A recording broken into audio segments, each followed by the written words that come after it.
ನಮಸ್ಕಾರ ಸ್ನೇಹಿತರೆ. ಇಂದು ವಿಶ್ವಾದ್ಯಂತ ವಿಶ್ವ ಜಲ ದಿನಾಚರಣೆಯನ್ನು ಮಾಡ್ತಾ ಇದ್ದೀವಿ. ಈ ನೀರು ಕೇವಲ ಸಂಪನ್ಮೂಲವಲ್ಲ, ಅದು ನಮ್ಮ ಜೀವನದ ಮೂಲ ಆಧಾರ ಅಂತಲೇ ಹೇಳ್ಬೋದು. ಭೂಮಿಯ ಮೇಲಿರುವಂಥ ಎಲ್ಲ ಜೀವರಾಶಿಗಳಿಗೂ ಉಳಿವಿಗೆ ನೀರು ಅಗತ್ಯವಾದಂತಹ ಒಂದು ಸಂಪನ್ಮೂಲ ಅಂತಲೇ ಕರಿಬಹುದು. ನಾವು ನೀರನ್ನು ದೈನಂದಿನ ಚಟುವಟಿಕೆಗಳಿಗೆ ಬಳಸ್ತಾ ಇದ್ದೀವಿ. ನೀರನ್ನು ಕುಡಿಯಲಿರ್ಬೋದು, ಅಡುಗೆ ಮಾಡಲಿರ್ಬೋದು, ಅಥವಾ ಸ್ನಾನ ಮಾಡೋದಕ್ಕೆ ನೈರ್ಮಲ್ಯಕ್ಕೋಸ್ಕರ ನೀರನ್ನು ದೈನಂದಿನವಾಗಿ ಬಳಸ್ತಾ ಇದ್ದೀವಿ. ಹಾಗೆಯೇ ಇಷ್ಟೇ ಅಲ್ಲ, ಕೈಗಾರಿಕೆಗಳಿಗೆ ಮತ್ತು ಕೃಷಿ ಚಟುವಟಿಕೆಗಳಿಗೆ ಎಲ್ಲದಕ್ಕೂ ನೀರು ಅಗತ್ಯವಾದಂತಹ ಅಂಶ. ಆದರೆ ನಾವು ಇತ್ತೀಚೆಗೆ ನೋಡ್ತಾ ಹೋದರೆ ನಗರೀಕರಣ ಮತ್ತು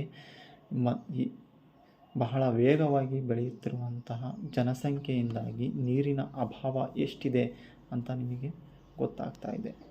ಆದರೆ 3ನೇ ಮಹಾಯುದ್ಧ ಏನಾದರೂ ಸಂಭವಿಸಿದರೆ ಅದು ನೀರಿನ ಅಭಾವದಿಂದ ಅಂತಲೇ ಹೇಳ್ಬಹುದು. ಎಷ್ಟರ ಮಟ್ಟಿಗೆ ನೀರಿನ ಅಭಾವ ಇದೆ ಅಂತ ಈ ಮಾತು, ಈ ಸಾಲುಗಳೇ ಸಾಕ್ಷಿ. 3ನೇ ಮಹಾಯುದ್ಧ ಏನಾದರೂ ವಿಶ್ವದಲ್ಲಿ ನಡೆಯೋದಾದರೆ ಅದು ಕೇವಲ ನೀರಿನ ಅಭಾವದಿಂದ, ನೀರಿಗಾಗಿ ಕಿತ್ತಾಡ್ತಾರೆ ಅಂತ ಕೆಲವರು ಅಭಿಪ್ರಾಯಪಟ್ಟಿದ್ದಾರೆ.